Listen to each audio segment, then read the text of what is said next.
Mid-song. Memphis. August 1977. Elvis stops singing. The music dies. Stage lights drop. 20,000 people freeze. He's walking. Off stage. Right in the middle of. Can't help falling in love. Nobody moves. Nobody breathes. Security rushes forward. Band looks confused. Colonel Parker stands up in the wings. Something's wrong. Or something's about to be very, very right. But nobody knew what Elvis was holding when he came back. Nobody expected what happened next. And nobody in that arena would ever forget what they witnessed that night. Subscribe now, because what you're about to see will change everything you thought you knew about the king of rock and roll. It started 3 hours before the show. Memphis Coliseum. August 16, 1977. Elvis's last scheduled performance in his hometown. The venue was already packed by 6 p.m. even though the show wouldn't start until 9. Outside, thousands more waited, hoping for returns, for miracles, for just a glimpse. In that crowd stood Margaret Thompson, 42, a nurse from Mississippi. She'd driven 6 hours with her son Danny, 8 years old. Leukemia. Stage 4. The doctors had given him 6 months. That was 8 months ago. Every day was borrowed time now. Every moment was precious. And Danny had one wish. Just one. To see Elvis Presley live. Just once. Before the end. Margaret had sold her car to buy the tickets. 2 seats, row M, section 114. Not close, but close enough. Danny could see. That's all that mattered. She'd packed his medication, his blanket, his stuffed bear. She'd brought everything except hope. Because hope was a luxury she couldn't afford anymore. Hope hurt too much when you were counting days instead of years. Inside the Coliseum, the energy was electric. Vintage 1977 Elvis crowd. Scarves ready. Cameras loaded. Everyone knew the rumors. Elvis wasn't well. He'd canceled shows. Gained weight. The tabloids were brutal. But Memphis loved him. Memphis always loved him. This was home. And tonight, he was coming home one more time. Backstage, Elvis sat in his dressing room. White jumpsuit. High collar. American eagle embroidered across the chest. His hands shook slightly as he adjusted the belt. Joe Esposito, his road manager, watched with concern. Elvis had been quiet all day. Too quiet. That worried Joe more than the energy, more than the chaos. When Elvis got quiet, something was brewing. "You okay, boss?" Joe asked. Elvis looked up. Those eyes. Still had that spark. Still had that something that made you believe anything was possible. "I'm good, Joe. Real good. Just thinking." "About what?" "About why we do this. Really do this." Joe didn't understand. Not yet. But he would. They all would. 9:15 p.m. The lights dropped. The crowd erupted. The orchestra started. And Elvis Presley walked onto that stage like he owned the universe. Because for the next 2 hours he did. The voice was there. Deeper now, rougher, but still unmistakably Elvis. He moved through the set. CC Rider. Poke Salad Annie. Burning Love. The crowd sang every word. Waved every hand. Lived every note. But something was different tonight. Elvis kept scanning the crowd. Looking. Searching. His eyes moving across the sections like he was trying to find something. Or someone. The band noticed.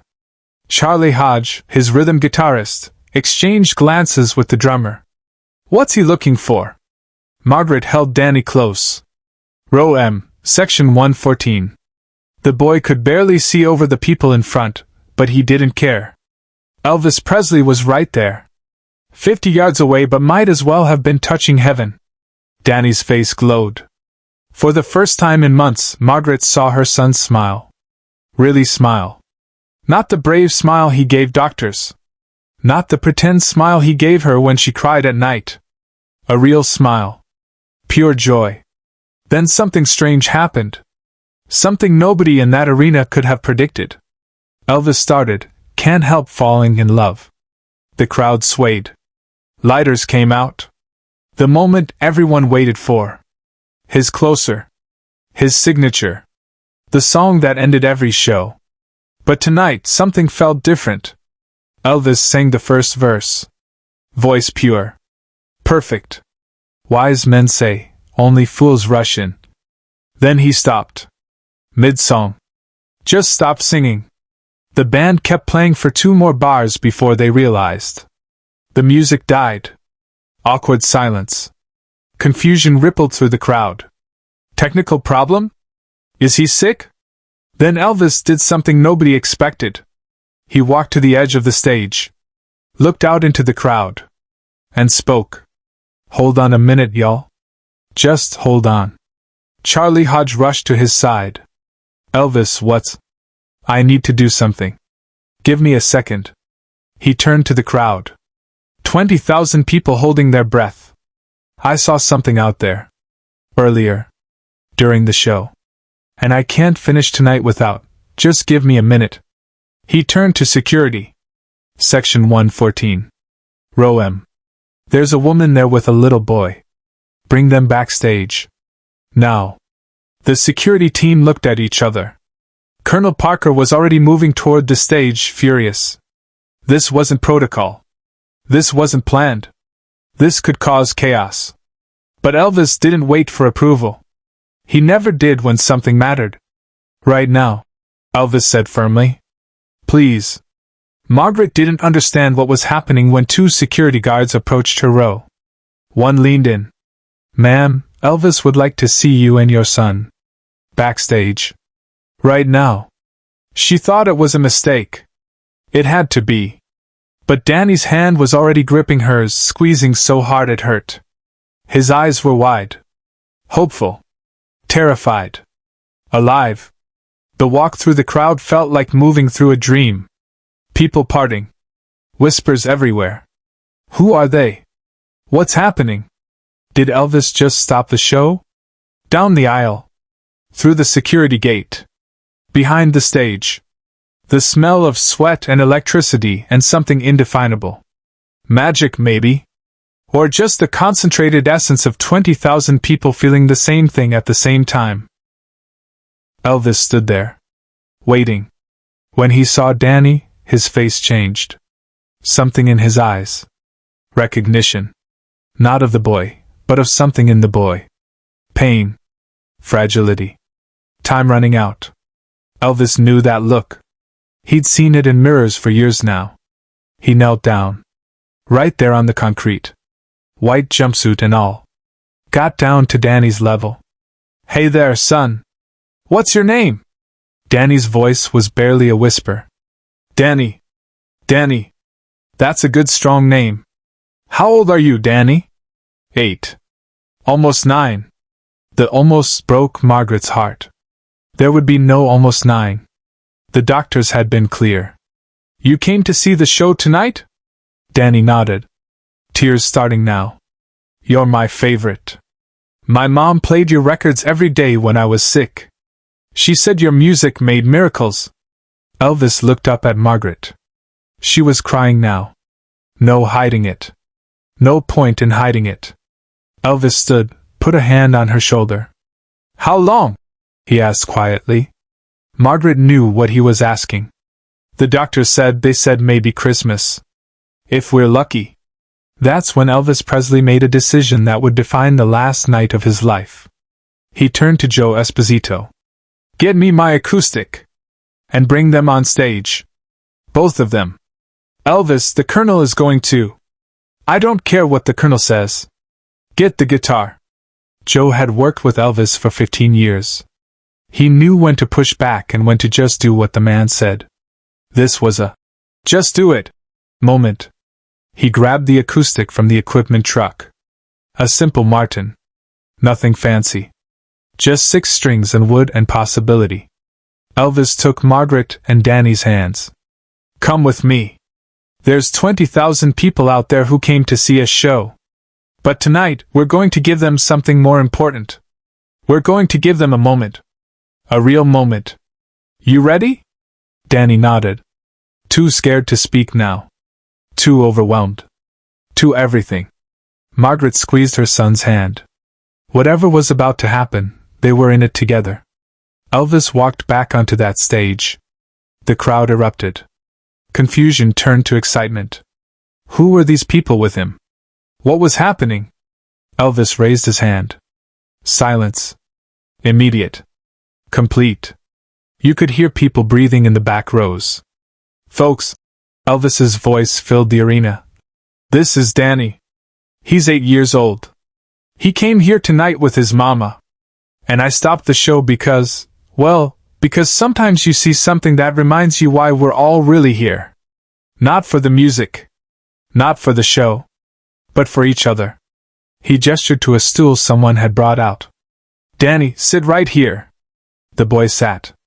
Elvis pulled up another stool. Sat across from him. 2 people. Face to face. In front of 20,000. You know this song? He started playing. Soft. Gentle. Can't help falling in love. Just voice and acoustic guitar. The arena version. The intimate version. The version that reminded everyone why Elvis Presley wasn't just a performer. He was a force. A presence. A bridge between heaven and earth. But then he did something extraordinary. He stopped after the first verse. Held out the guitar toward Danny. You want to help me finish it? The boy's eyes went wide. I don't know how to play. That's okay. You don't need to know how to play. You just need to hold it. And I'll play it. But we'll finish it together. You and me. Deal? Danny reached out. Touched the guitar. Elvis positioned the boy's hands. Kept his own hands over Danny's. And together they played. Well, Elvis played. But Danny's hands were there. Part of it. Connected to it. And in that moment, with 20,000 people watching, a dying child touched the strings of Elvis Presley's guitar and helped finish the most beautiful song ever written about love. The arena was silent except for the music. No cheering. No singing along. Just witness. People weren't watching a concert anymore. They were watching something sacred. Something that transcended entertainment and became pure human connection. When the song ended, Elvis didn't let go of the guitar immediately. He looked at Danny. You did good, son. Real good. You know what? This guitar? I want you to have it. Danny's mother gasped. Elvis, we can't. Yes, you can. And you will. Because every time Danny plays it, or holds it, or even just looks at it, I want him to remember that he's loved. That he matters. That his life meant something. Still means something. And will always mean something. Then Elvis Presley did something that broke every heart in that arena. He took off his scarf. The iconic Elvis scarf. White silk with his signature embroidered in gold. And he tied it around Danny's neck. Gentle. Careful. Like he was crowning a king. You're stronger than you know, Danny. Braver than you realize. And you've got more people loving you right now than you could ever imagine. He turned to the crowd. His voice cracking now. Isn't that right, folks? The roar was deafening. 20,000 people on their feet. Cheering. Crying. Applauding a little boy who'd just been handed the universe by the king of rock and roll. But Elvis wasn't done. He pulled out a piece of paper from his pocket. A set list. Turned it over. Borrowed a pen from someone nearby. Wrote something. Showed it to Danny. This is my private number. Not the office. Not the management. Mine. You call me. Anytime. Day or night. You want to talk? You call. You need something? You call. You just want to hear a friendly voice? You call. Promise me you'll call. Danny couldn't speak. Just nodded. Clutched that paper like it was a lifeline. Because it was. It was a lifeline thrown across the void between dying and living. Between giving up and holding on. Between tonight and tomorrow and all the tomorrows that might not come but suddenly felt possible again. Margaret was sobbing. Not quiet crying. Full body sobbing. The kind that comes from a place deeper than grief. Gratitude. Relief. The weight of months of fear and helplessness suddenly lifted by one man's unexpected kindness. Elvis hugged her. "You're doing good, Mama. You're doing real good. He's lucky to have you." Then he hugged Danny. Long, tight. The kind of hug that says everything words can't. The kind of hug that rewrites memories and creates moments that live forever. When he finally let go, he stood up. Addressed the crowd one more time. "Y'all just witnessed something special. Something I hope you never forget. Because this is what it's all about. Not the fame. Not the records. Not the sold-out shows. It's about this. Right here. This moment. This connection. This love." He helped Danny and Margaret back to their seats. Security escorted them. The crowd parted like a sea. Everyone wanted to touch them. To be part of the moment. To take some of that magic home with them. When Elvis came back to center stage, he didn't say anything for a long time. Just stood there. Guitar in hand. Tears on his face. Nobody had ever seen Elvis Presley cry on stage before. But tonight, he wasn't trying to hide it. Tonight, he was just a man. A human being. Feeling everything everyone else was feeling. Finally, he spoke. Voice rough with emotion. "Let's try this again. From the top." And he played "Can't Help Falling in Love" one more time. But this time, the entire arena sang with him. 20,000 voices. One song. One moment. One perfect memory that would outlive them all. The show ended 90 minutes later. Elvis gave everything he had left.